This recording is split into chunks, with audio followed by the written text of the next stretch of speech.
Our last speaker for this CEO track today is also a very experienced SaaS CEO. And whenever you run a SaaS company or lead it, you eventually have some legacy in the company. You basically build things in the past, and they've carried you pretty far. But at some point, there's also a question: look, to what extent do I have to renew it? To what extent do I have to change it and reinvent myself? And so that you don't get stuck in the famous innovator's dilemma. That's where Tim Morss is fantastic now to speak to us. Where is he? There, fantastic. Tim, please welcome Tim on stage about the legacy tax and SaaS.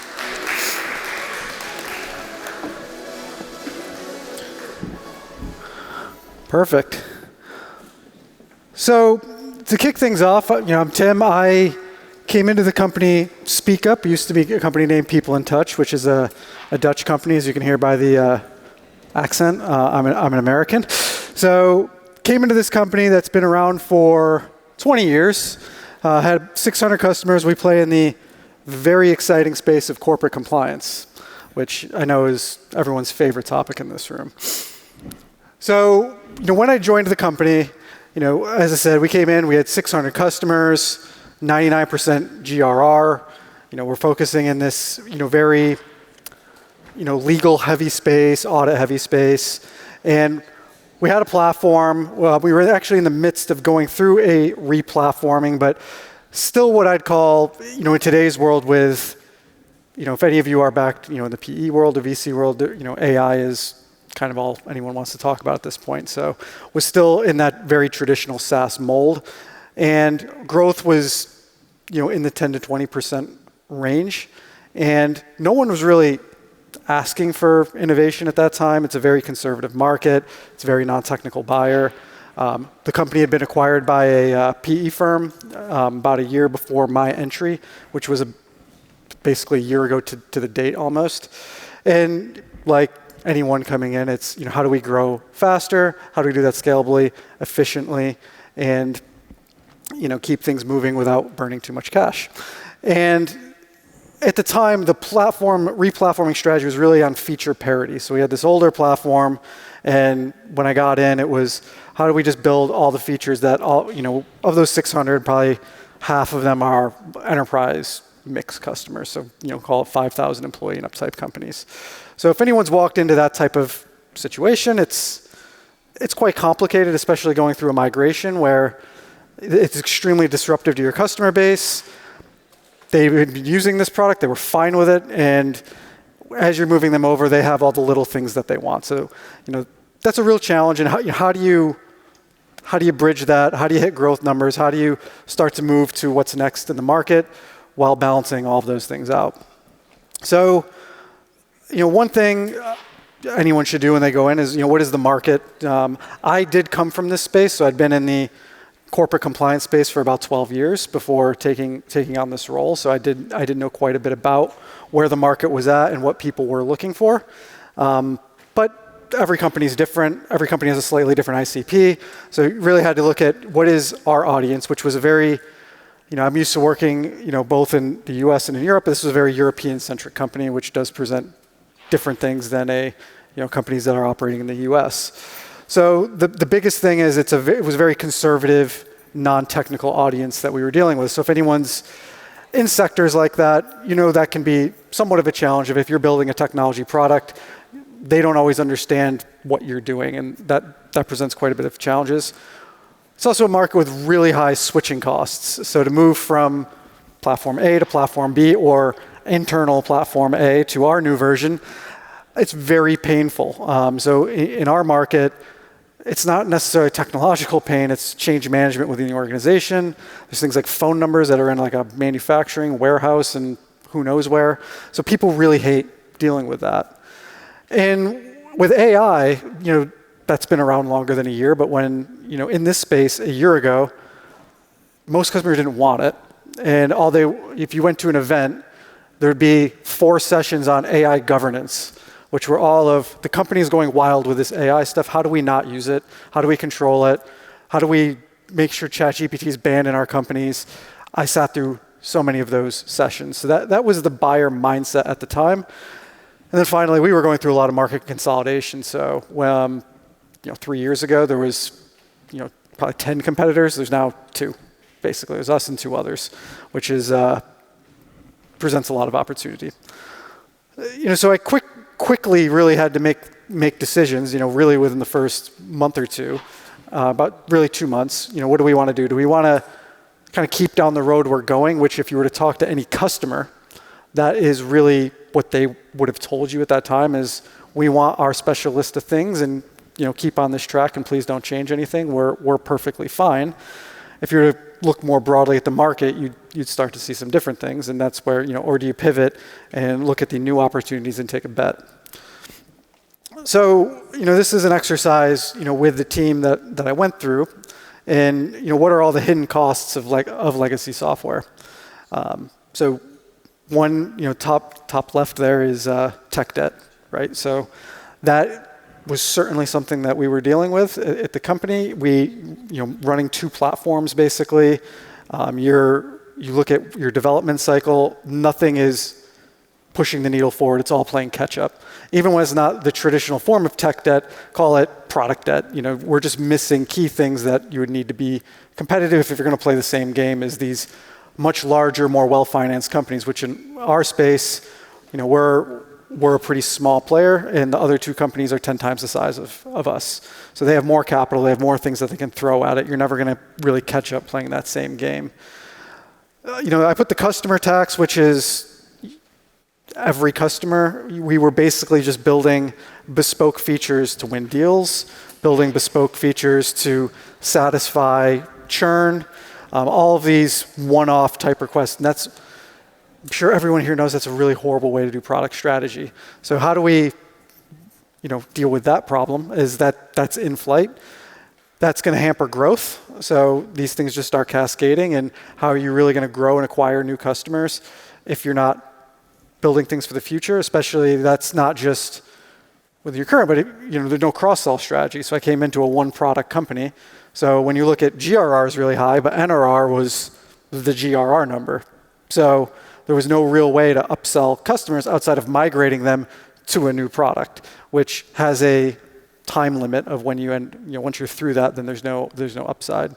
And then the last one is if anyone in here is PE owned or VC backed, I would highly advise not being the anti-AI CEO. That's going to have a really short shelf life for your career.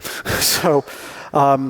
That's a big thing, and there's a good reason for it. When you look at multiples, they're just far different. If you are legacy SaaS, as they would describe it, your multiple is, in that 5 to 8x range. If you're an AI, true AI company, it can be significantly higher if the product's good. But if you're somewhere in the middle, which is where I'd put us, you're going to look to trade at a multiple, more in maybe that 10 to 15x range. So ultimately, that provides a lot of guidance. So then that comes down to the decisions. There's preserve, which I call the illusion of safety. So, when you look at it and you don't really dig too deep, that looks like, well, we're growing 10 to 20%. That's not great. Maybe we can optimize and get that 20 to 25, by better sales execution and all the buzzwords that you could possibly think of. 99% GRR is great. So why disrupt that? But you start to run into resource constraints. We had about when I walked in, about 30% of our cost was in R&D. But when you look at what we're outputting, it's not really R&D. It's just building bespoke things for that set of customers, and that's really not going to take you anywhere. So it's very comfortable to stay there. You're not going to upset customers. You're going to maintain that renewal, but you're going to get burned down the road, and that hit's going to hit you in, maybe a year, but it could be 2 or 3 years out. But ultimately, that's going to happen. And when I look at our market, we're seeing that with some of our competitors. So then there's the pivot, right? So that is really redirecting R&D to not do a lot of those things. I'll get to kind of the mechanics of dealing with that because that has knock-on effects. If you do decide to pivot off of a strategy that's really focused on just building things for customers and dealing with legacy to building new things. There's going to be things that get left behind. So that became a priority. Innovation became a priority. And then even though everyone in the market was really not a fan of AI, you just look at where the wind's blowing, and we took a bet that will change. When it will change was not totally known, but we figured if all of our boards are asking us to do this, their boards are asking them to do it, and that is going to flow down at some point to the compliance office, which in our world, they aren't necessarily the top of the list of people that are getting the call from people. It is a strategic part of the company. It's a back office function. But we figured that was eventually going to come because it is a cost center. And what is one of the biggest uses of AI right now is in where I think it was the MIT paper came out that was the most ROI is being found in back office settings. So we took that risk and pivoted the organization in that way. And then it got onto what do we how do we look at that?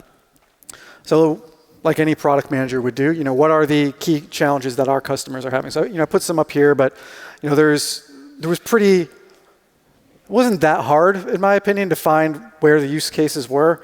If I take one of our larger customers, they have 200,000 employees. They have 3 people working in compliance, right? So I meet these people, they're stressed. I always just feel like their life is terrible. So they have a lot of work. They have to deal with regulations in 190 different countries. No one wants to do this stuff. Like when the last compliance activity you did you look forward to it? Was it exciting? Was it?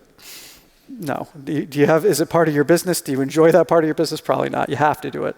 So a lot of it is how do you make that painful thing a bit easier?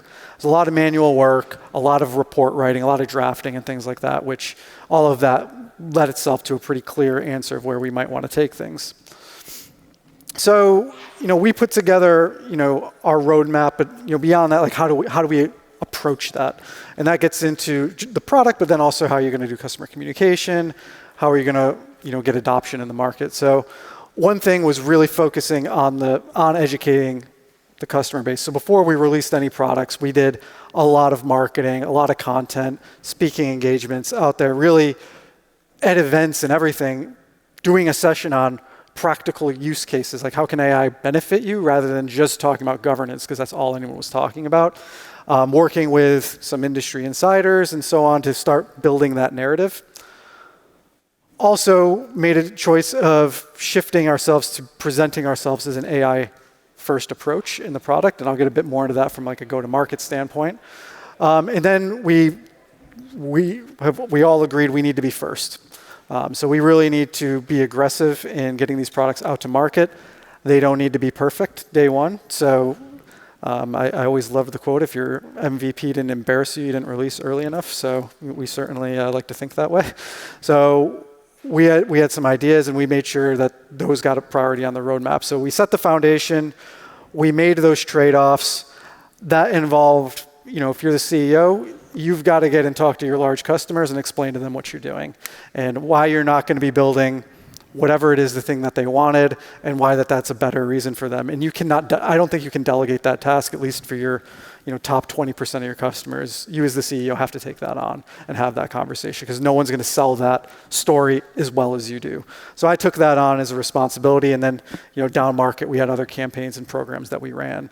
And then how we phase in those features was to start with very low risk things like writing a summary or just things that human in the loop type things where people start to get comfortable with AI. Because in our world, we at events raise a hand, so who's used ChatGPT? It's still like 30% of people, even today, have used it in the compliance community, which is crazy. So we really thought through what do we want to build, but how do we want to roll it out? How do we frame that before we do it? And then we went into, and this is pretty straightforward for any product people, but what is the user journey that someone goes through? This is a simplified slide, but we kind of mapped out what are all the steps in the process. Does AI play a role? And you don't want to just ship AI products for fun, but where does it play a role? Where can it provide value? And then there was the risk side of which things are maybe a high risk application versus low risk application, and that came through. And then we actually used this this to present to customers to explain how we think about AI in our product. We have a more expanded version of this that we use for that, but to get people realizing we're not just doing the Chat GPT wrapper and doing it for fun. There's real reason behind why we're doing it, and we think about it and how do we improve. For our product, there's the employee, and then there's the users of our platform, and those are two separate audiences. And how do we think about those two different user personas and building products that service them? So we looked at each stage. Where can we implement things? We have a broader roadmap than this, but how do we embed that into the product? And then we have an agentic layer that we're looking to wrap around that later. So really reframing what was your traditional form. I always say, it was most SaaS products, it's a glorified spreadsheet with a UI layer. How do you move from that with some workflow to something truly different? This is what we've done. And then there was the go-to-market. So this is obviously simplified, but when we went to market, one thing I say is we started marketing way ahead of any product release. We were 6 to 9 months ahead of that. We started really laying the foundation for this. So that was through industry experts, associations, white papers, really starting to build that trust in the market of where we were going. We redid our messaging framework completely, website overhaul, how we present the product, how we talk about things. That was totally overhauled to really put AI at the center, although not being too obnoxious about it, still with a purpose. And then we did a lot of, I call it hype marketing in advance of a lot of coming soons, wait lists, preview videos, a lot of things to start teasing out what's coming so that when we launched these products, there was already quite a bit of interest and demand pipeline that started to be built before these went live. And then the pricing and packaging overhaul. So our competitors who had things, there was an AI package. So they had a SaaS product with an AI package. And we made the decision of, well, if we want to play in that game, that doesn't really make sense. It should just be part of every package, and maybe there's different degrees that we do in each one, but we redid our packaging to have that be included so that it's not an add-on, it's part of the product, and that allows you to play a bit more of a native strategy. So what were the outcomes of this general shift in strategy? So this is kind of year to date, just closed out the quarter, so we're already up 2x over last year's new logo bookings, which is super exciting for us as a company. Our CAC payback went down significantly. Deal size went up. Lead flow is way up. Win rates up, and we're ranked high on G2. So I'd say we made some good calls, a lot of execution. My marketing team's in the room. I have to give a ton of kudos to them because they carried a lot of the weight of getting this done. But yeah, it's been a really, really fun journey. And that's it. If you want to talk more, I'll be outside. Find me on LinkedIn, but hope this was useful.